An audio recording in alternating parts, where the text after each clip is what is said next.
Dans certains quartiers de la capitale Lomé, nous sommes au Togo, et tout le monde l'aura remarqué, en tout cas pour ceux qui visitent le Togo, quand il pleut, juste une petite pluie parfois, il est très difficile de circuler dans certains quartiers. Le comble, c'est que beaucoup de ces quartiers qui font face à ces inondations ont des bassins de retenue d'eau qui ont été construits là-bas. Alors on se pose la question, est-ce que c'est ces ouvrages qui ont été négligés?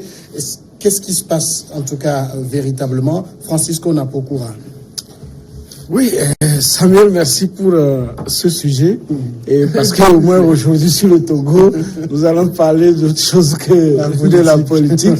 Et félicitations, parce que je vous dis, la dernière fois à l'auditorium de l'Université de Lomé, il a été beaucoup reproché à New World TV de ne pas suffisamment débattre sur le Togo et que sur les événements sociaux comme ce que vous venez, n'est-ce pas, de donner. Avant d'aller sur le sujet, il y a un phénomène qui me tient à cœur, que j'observe depuis un moment dans la ville de Lomé, c'est que de plus en plus, il y a des camions qui transportent des conteneurs, et ces conteneurs tombent en pleine rue.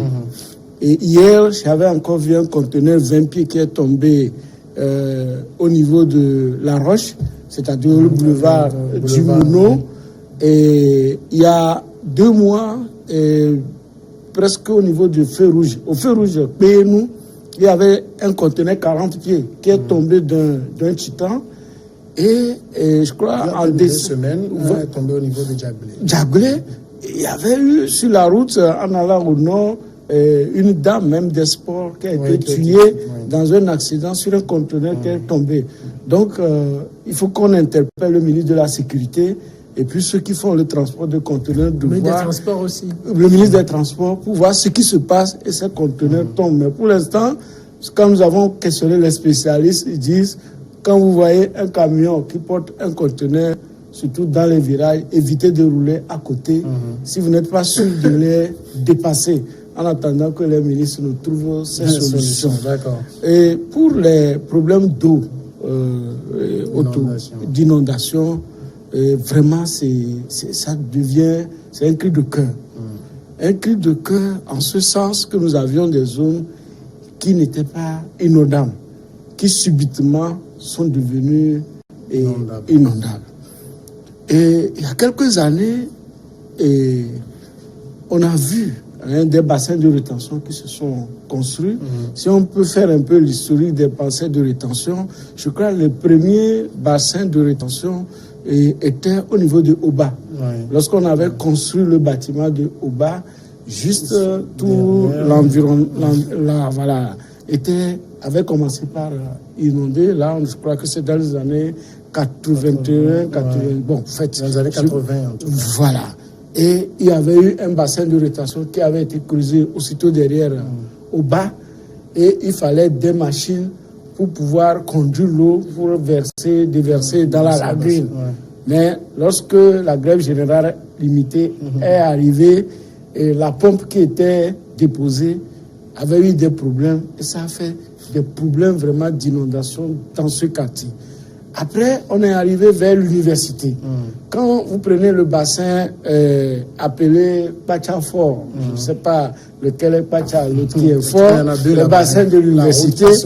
En fait, lorsque vous prenez ce côté, le côté de l'université, en fait, c'était une terre où il y avait même des maisons des cocotiers. Nous, quand on était enfants dans les années 80-85, on venait même cueillir les noix de coco. C'était les maisons des Aklassou et autres qui étaient là-bas.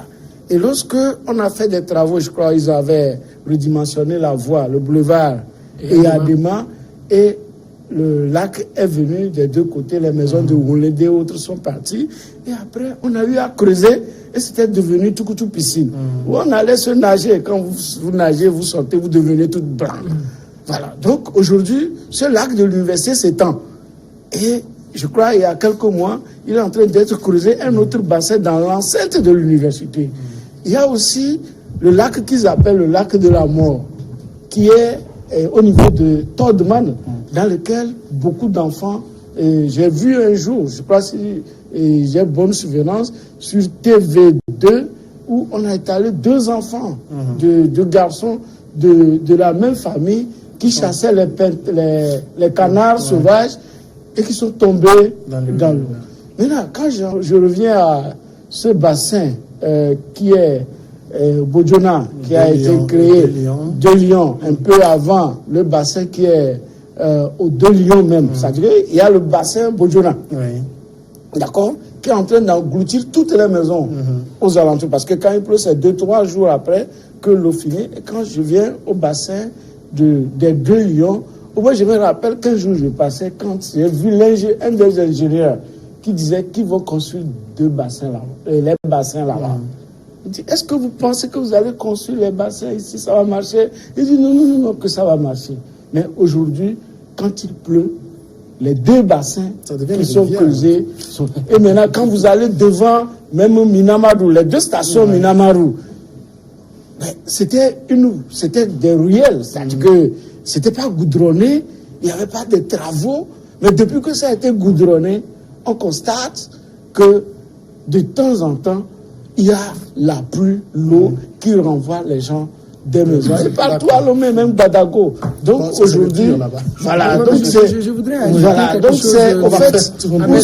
Je voudrais ajouter quelque chose. Oui, pas des années 80. Moi, je vais parler de 2008. Vous imaginez. Je sais qu'en 2008, le Togo a connu des pluies diluviennes.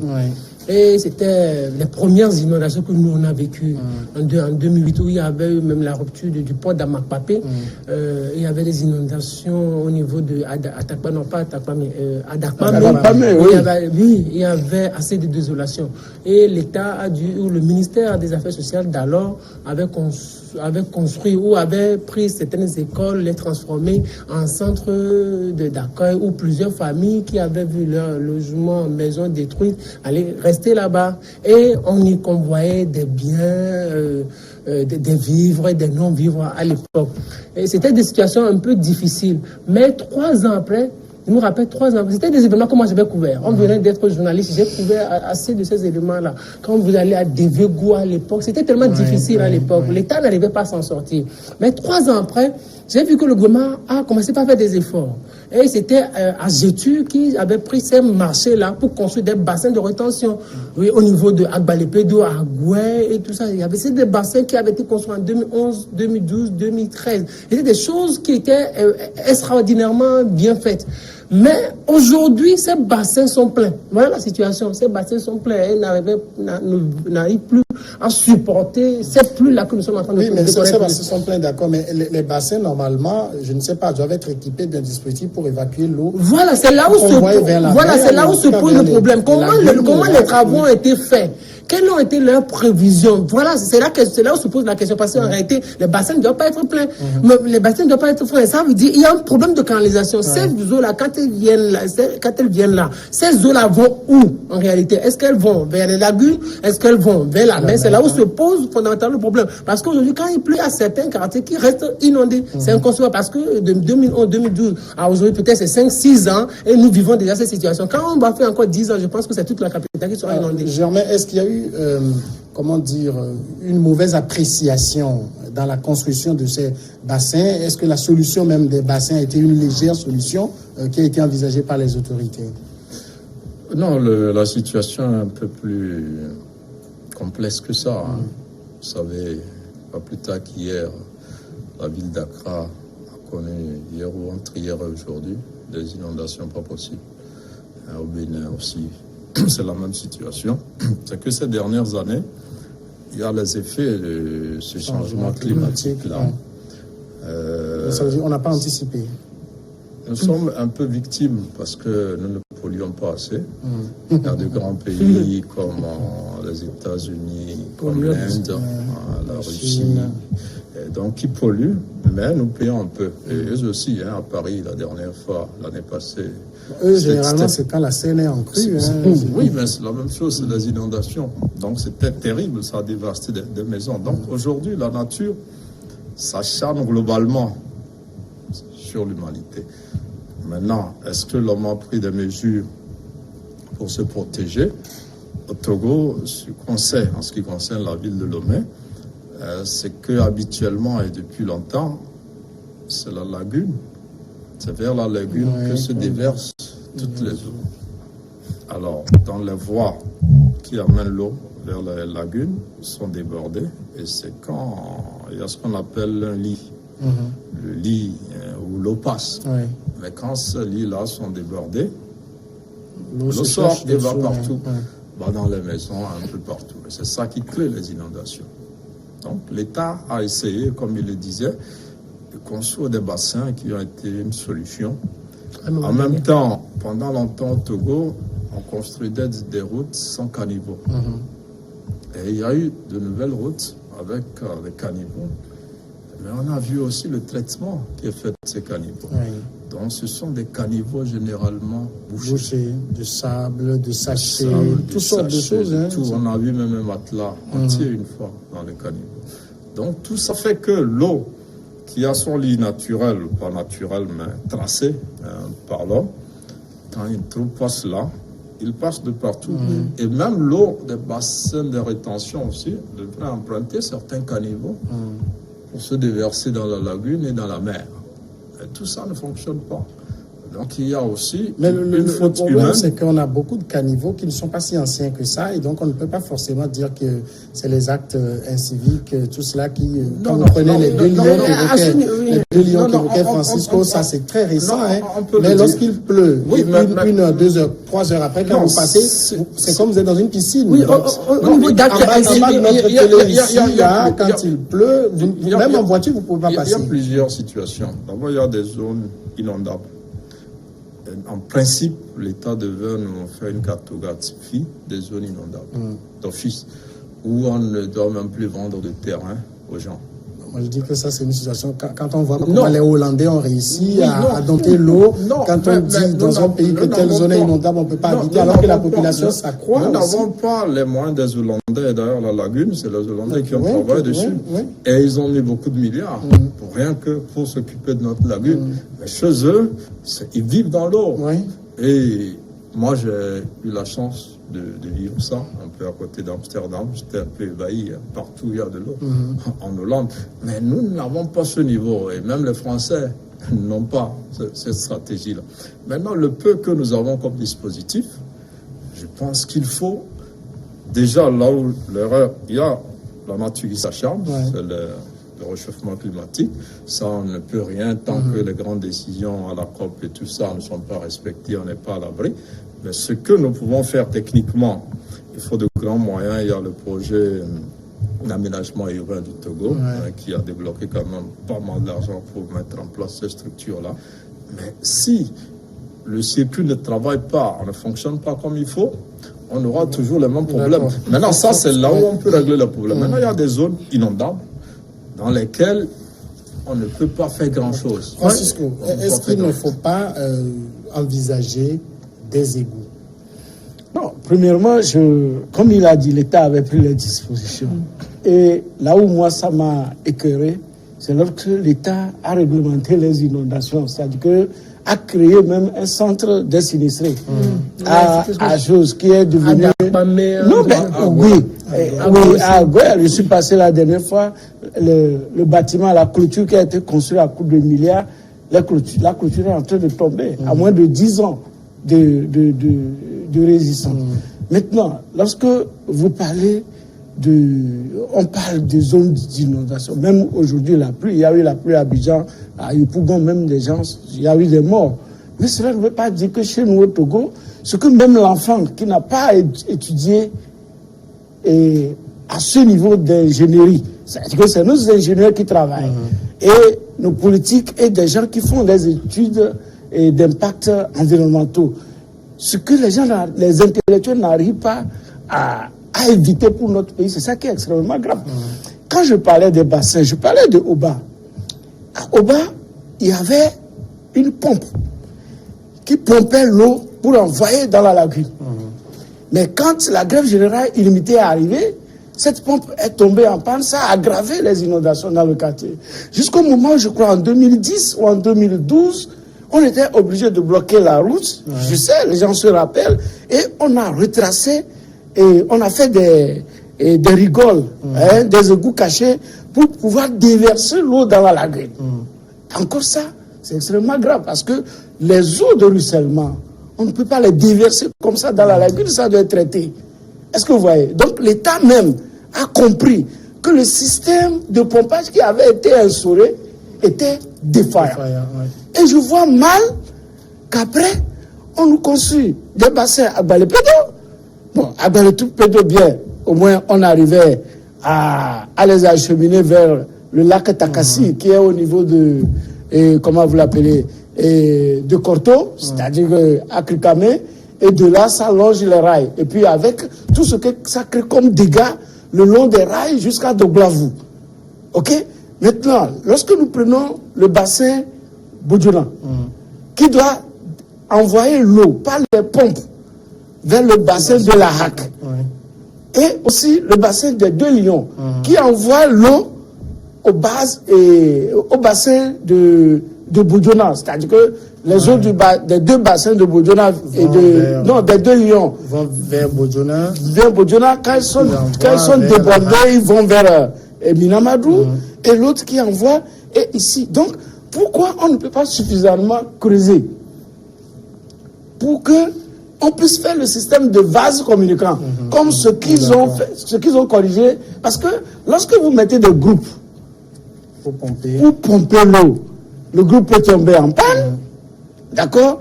Il faut quelqu'un en permanence à côté des groupes. Et quand on sait qu'aujourd'hui, quelqu'un peut confondre, comment on appelle ça, l'entretien du groupe à sa voiture, à sa moto. Donc, au fait, le problème est là. Il y a les dimensions. Non, laissez-moi tout le monde doit prendre la parole. Mais non, je pense que j'aimerais soulever un problème important, c'est-à-dire la cartographie des zones inondables. Il faut que l'État nous présente ça et que l'État y travaille.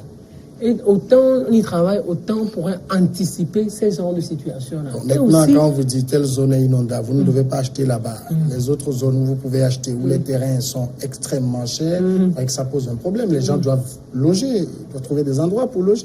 On n'a pas régulé les prix des terrains, de loyer. Oui, c'est vrai, des gens ne sont pas bien payés, mais ici au Togo, on vend des terrains à moins d'un lot à 10 millions, à 5 millions, alors que les gens sont obligés d'acheter à ce niveau-là. Moi, je dis, l'État peut pas encore, ce n'est pas encore tard, L'État peut toujours prendre la situation en main et bien la gérer. Et surtout ceux-là à qui ont confié, ou les entreprises à qui ont confié ces genres de travaux pour construire ces bassins de rétention, et aussi les caniveaux là, il faut qu'un travail excellent soit fait. Parce que Germain Pouliot a parlé de l'incivisme, mais moi je ne veux pas aller sur ce terrain-là. Mais quand vous voyez ces caniveaux-là, ce ne sont pas des caniveaux qui sont bien faits. Il y a des caniveaux qui ne sont pas profonds. On ne peut pas construire en ces temps aujourd'hui des caniveaux comme ça. Nous ne sommes pas en 1980 ou en 1992 où le Lomé n'était pas encore grand, où la population était moins nombreuse, on pouvait construire des caniveaux comme ça. Aujourd'hui, quand vous venez, il y a des caniveaux, mais qui ne sont pas profonds. Vous pouvez rentrer dedans et puis sortir facilement. Donc, à ce niveau-là, à l'avenir, ceux-là qui vont construire ces caniveaux-là, il faut qu'ils le fassent de façon excellente, que ces caniveaux soient bien profond. Le problème qui se pose, c'est la canalisation. C'est tout, c'est la canalisation. Où vont ces eaux-là? Quand ces eaux-là viennent... C'est là où je parlais des égouts, hein. Est-ce qu'on ne doit pas envisager ça? En fait, ce que je dis qui est simple, hein. L'eau cherche un passage. Et toutes les eaux, en réalité, à Lomé, vont vers la lagune. Voilà. Mais quand l'eau ne trouve pas de passage, il passe partout. Et c'est comme ça qu'il atterrit dans les maisons, sous le lit des gens, sur le lit, et tout ça. Voilà. Mais le problème, c'est au niveau des caniveaux. Il n'y avait pas de caniveaux. À l'époque. Le peu qu'il y en a, si, quand on ouvre les caniveaux et vous passez, vous êtes choqués de ce que les gens sortent. Il y a le sable, là, on peut s'en passer. On ne maîtrise pas trop le sable qui va, il y a une quantité. Mais c'est les autres objets que vous retrouvez qui font que l'eau n'a plus de place dans ces caniveaux d'abord. Ce qui est clair, ce que je dis, dont on ne veut pas échapper, c'est que la nature, ça change sur l'homme, par la faute de l'homme. Ce n'est pas propre au Togo. Au Ghana, il y a plus de morts dans des inondations qu'au Togo. Il y en a plus régulièrement. Non, j'arrive. C'est pour dire, à la COP 21, le problème a été posé. Aujourd'hui, les Américains se posent à certaines mesures. On avait demandé que les pays riches qui polluent mettent une enveloppe de 1000 milliards de dollars à la disposition des pays pauvres pour les aider à contrer tout ce que nous vivons. Ils ont refusé, certains ont accepté, mais le plus gros pollueur, l'Inde, a accepté un peu. Le Mexique, un peu la Russie, plus ou moins les États-Unis, non. Trump est d'ailleurs sorti de ce traité. Donc, ces phénomènes-là vont aller en s'agrandissant parce que l'action de l'homme sur la nature ne va pas cesser. Maintenant, nous, les dispositions humaines qu'on prend, il faut les respecter au moins. On a beau injecter de l'argent pour construire des caniveaux. Tant que l'eau ne trouvera pas de place pour passer entre tout ce que vous dites là, l'eau sortira, ira vers des maisons. Maintenant, il y a des zones où il y a inondation. La carte peut nous montrer que ici, là, ce n'est même pas la peine de construire. Ceux qui y sont vivent déjà, l'État peut, avec le consentement de ses habitants, les déloger, leur trouver des terres où c'est beaucoup plus aisé de vivre. Et après, c'est le civisme. Parce que ce que nous disons, quand vous voyez, moi, quand je vois réellement, quand je passe et on fait le curage des caniveaux, je découvre des choses, je dis, mais comment on peut mettre ce genre de choses dans les caniveaux. C'est parce que l'eau ne trouve pas de passage c'est la mairie, que l'eau va là où elle peut passer. C'est la mairie c'est tout. C'est l'inondation s'explique comme ça. Oui, c'est la mairie qui va sensibiliser les populations. Y compris nous-mêmes. Oui, c'est la mairie. Je pense que la responsabilité du pouvoir central va être un peu plus allégée, surtout avec les élections locales qui vont s'organiser. Ceux-là qui vont avoir plus de responsabilités dans les quartiers vont arriver à concevoir de beaux programmes, surtout dans ces situations-là. Pour le moment, on n'a pas encore vu de programmes intéressants où les futurs maires ou les futurs conseillers municipaux auront à traiter de ces problèmes d'inondation-là. Je pense que les élections locales vont beaucoup jouer parce que l'État va dire qu'il a assez de problèmes, tout ça. Mais les communautés, les collectivités locales qui auront un peu de responsabilité pourraient jouer un grand rôle dans cette affaire. Alors, vous aurez quand même remarqué, quand vous prenez le 4e lac, comment ils appellent ça, le quartier à Kodé-Sewa, vous avez vu les déchets que ce lac, je pense même 2, 3, 4 semaines après l'inauguration, je me demande, mais d'où on veut que les eaux viennent pour rentrer là-dedans, quand il y a des sachets partout, il y a du n'importe quoi, tout autour. Le problème de l'incivisme ne peut pas être écarté. Ce n'est pas l'incivisme. Quelles sont les dispositions mises en œuvre pour évacuer les déchets de Lomé?